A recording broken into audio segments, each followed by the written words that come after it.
5 साल पहले आपको जितनी फुर्सत थी आज आपको नहीं मिलती। जब तक शादी नहीं हुई थी बहुत सारे काम आदमी कर लेता है, शादी हो गई, बीवी आ गई, जिम्मेदारियां आ गई, बहुत सारे काम नहीं कर पाता है। फिर बच्चे पैदा हो गए और जिम्मेदारियां आ गई, बच्चे स्कूल जाने लगे, मदरसे जाने लगे और जिम्मेदारियां आ गई, बच्चे बड़े हो गए और जिम्मेदारियां आने लगी।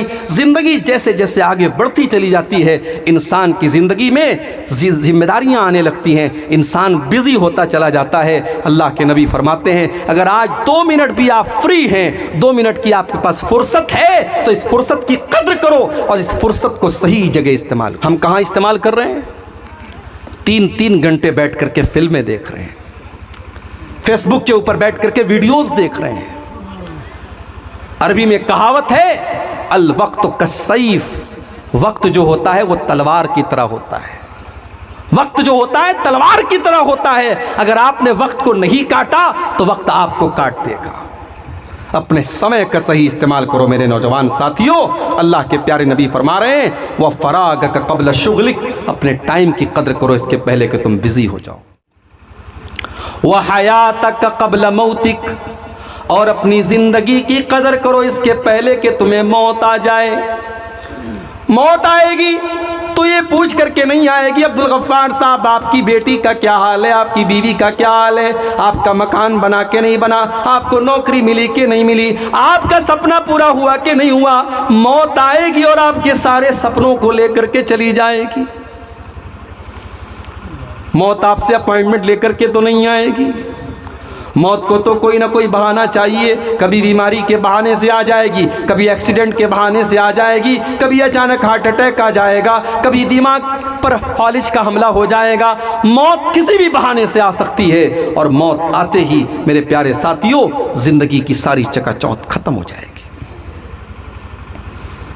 इसीलिए अल्लाह कुरान में कहता है हत्ता इज़ा जाअ अहदहुमुल मौत क़ाल रब्बिरजिऊन, मेरे बंदो जब मौत का टाइम आता है, जब बंदे की मौत का टाइम आता है तो बंदा कहता है कि ऐ मेरे परवरदिगार मुझे एक मौका तू और दे दे, मुझे एक बार तू दुनिया में वापस भेज दे। लअल्ली आमलु सालिहा, ऐ अल्लाह मैं वादा करता हूँ अगर तू मुझे दुनिया में भेजेगा मैं नमाज नहीं पढ़ता था, 5 टाइम की नमाज पढ़ूंगा। ऐ अल्लाह मैं ज़िना किया करता था अब कभी ज़िना न करूंगा। ऐ अल्लाह मैं शराब पिया करता था अब कभी शराब को हाथ न लगाऊंगा। ऐ अल्लाह मैं कुरान की तिलावत कभी नहीं करता था, ऐ अल्लाह मैं बहुत कुरान पढ़ूंगा। लअल्ली आमलु सालिहा, ऐ अल्लाह मैं वादा करता हूं कि तू एक बार मुझे वापस भेज दे, मैं नेक अमल करूंगा, मैं तुझे राजी करने वाला अमल करूंगा। अल्लाह फरमाता है कल्ला इन्नहा कलिमतुन हुवा क़ाइलुहा, मेरे बंदे तेरी ये ख्वाहिश कभी पूरी होने वाली नहीं है। मौत आ जाए, मौत का टाइम आ गया, अब तुझे दोबारा दुनिया में नहीं भेजा जाएगा। मौत आ चुकी है, अब किसी को दोबारा दुनिया में नहीं भेजा जाएगा। ये जो कॉन्सेप्ट है ना बॉलीवुड की फिल्मों की वजह से हमारे यहाँ आया है। कोई अगर आत्महत्या कर लेता है तो उसकी आत्मा भटकती रहती है, किसी को कोई कत्ल कर दे तो उसकी आत्मा भटकती रहती है। ये सब फिल्मों के अंदर और सीरियलों के अंदर दिखा करके हमारा दिमाग ख़राब किया गया है। कोई आत्मा वात्मा नहीं भटकती रहती है। इंसान मर गया, अब इस दुनिया से उसका कनेक्शन ख़त्म, अब वो एक और दुनिया में है जिसको हम कब्र की ज़िंदगी कहते हैं, जिसको हम बरज़ख की ज़िंदगी कहते हैं, और वहाँ से कोई रिटर्न दुनिया में नहीं आ सकता। वो किस हाल में है हम नहीं जानते, हम किस हाल में वो नहीं जानता। तो अल्लाह के नबी ने फरमाया कि अपनी ज़िंदगी की कद्र करो इसके पहले कि तुम्हें मौत आए। वल अस्र, ज़माने की कसम है। अच्छा, अस्र का एक मतलब और भी होता है। अस्र का मतलब होता है अस्र का टाइम, जब सूरज ढल जाता है और आसमान में पीलापन आ जाता है और असर की नमाज का टाइम शुरू हो जाता है, उस टाइम को, उस समय को असर कहा जाता है। अब सवाल ये पैदा हो रहा है कि अल्लाह ताला उस टाइम की कसम क्यों खा रहा है? उलमा कहते हैं कि इसके पीछे भी अल्लाह ताला की एक बहुत बड़ी हिकमत है। अल्लाह ताला असर के टाइम की कसम खा करके ये बता रहा है जिस तरीके से असर का टाइम आता है तो लोग धीरे धीरे अपने घरों को जाने लगते हैं, मजदूर अपना काम ख़त्म करने लगते हैं, किसान अपना काम ख़त्म करने लगता है, दुकानदार अपनी दुकान को लपेटने लगते हैं, बिजनेसमैन लोग धीरे धीरे अपने घर को वापस जाने लगते हैं। जब असर का टाइम आता है तो इस बात की पहचान होती है जब सूरज डूबने वाला है, अब दिन ख़त्म होने वाला है। ऐ इंसान, तेरी ज़िंदगी की असर का टाइम हो चुका है। ऐ इंसान, तेरी ज़िंदगी का सूरज कभी भी डूब सकता है, कभी भी तेरी ज़िंदगी ख़त्म हो सकती है। ऐ इंसान, जब भी तू अपने बिस्तर पर रात को सोने जाए तो ये सोच करके सोया कर कि हो सकता है कि वो तेरी ज़िंदगी की आखिरी रात हो। जब तू सुबह को उठे तो ये सोच करके उठ कि हो सकता है ये तेरी ज़िंदगी की आखिरी सुबह हो, तेरी ज़िंदगी की असर का टाइम शुरू हो चुका है। और बाज़ उलमा कहते हैं कि असर से मुराद यहाँ असर की नमाज है। अल्लाह ताला असर की नमाज की कसम खा रहा है। 5 टाइम की नमाजें, और 5 टाइम की नमाज़ों में सबसे अहम नमाज असर की नमाज है। असर की नमाज बीच की नमाज है। दिन की पहली नमाज फजर है, उसके बाद ज़ोहर है, और बीच में असर की नमाज है। 2 नमाजें रात में, 2 नमाजें दिन में, और बीच में असर की नमाज है। इसीलिए अल्लाह के नबी असर की नमाज को बड़ी अहमियत देते थे।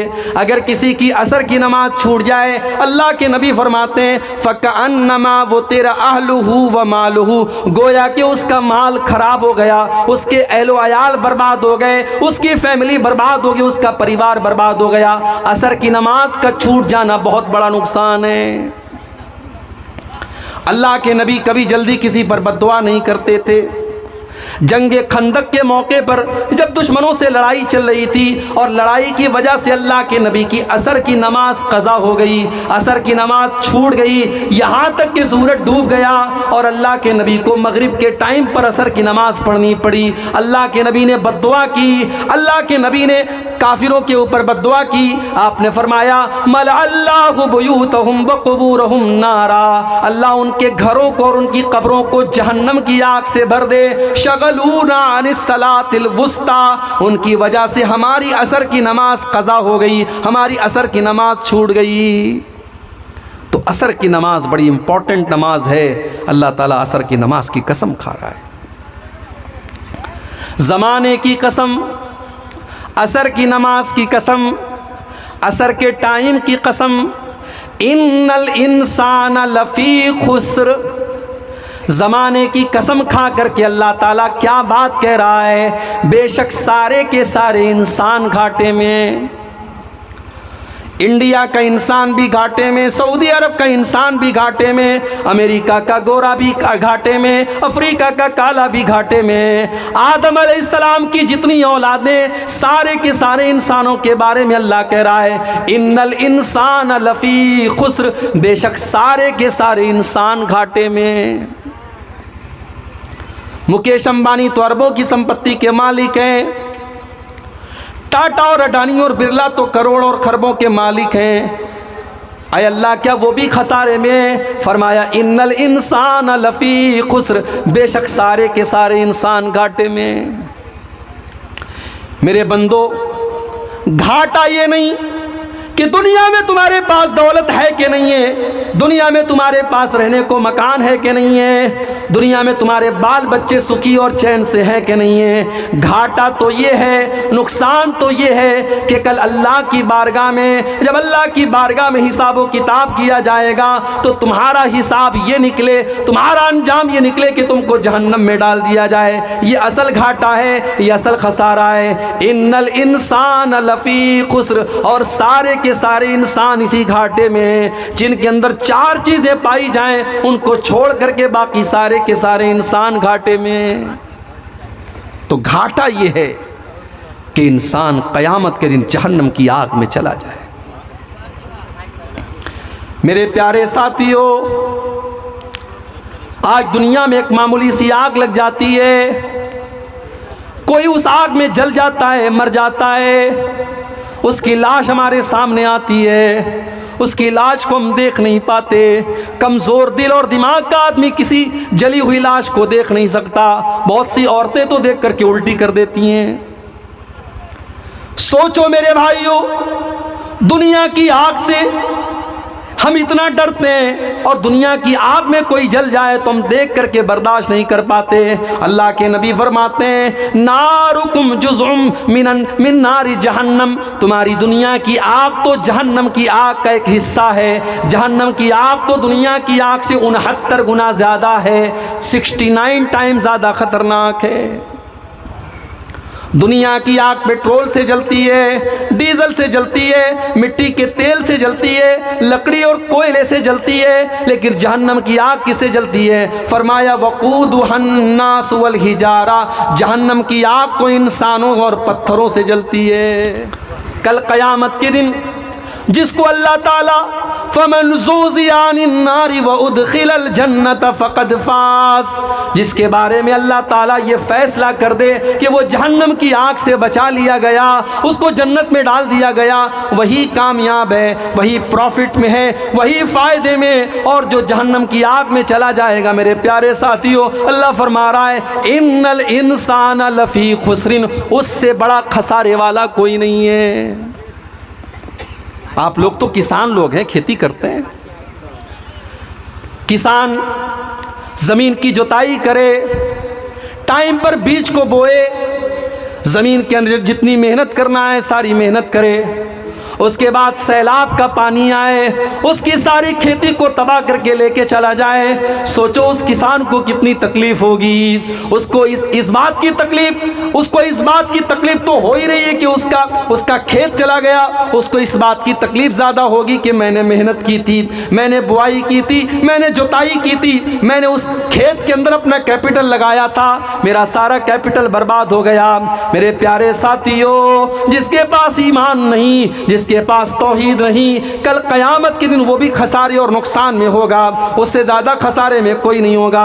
अल्लाह ने फरमाया कुल हल नुनब्बिउकुम बिल अक्सरीना आमाला अल्लज़ीना ज़ल्ला सायुहुम फिल हयातिद दुनिया व हुम यहसबूना अन्नहुम युहसिनूना सुना। मेरे बंदो, सबसे ज़्यादा खसारे में और नुकसान में तो वो लोग हैं जो दुनिया में नेकी का काम करते थे और ये सोच करके करते थे कि उनको सवाब मिलेगा, मगर कल आखिरत में सवाब मिलने के बजाय उनकी नेकियों को अल्लाह ताला बर्बाद कर देगा।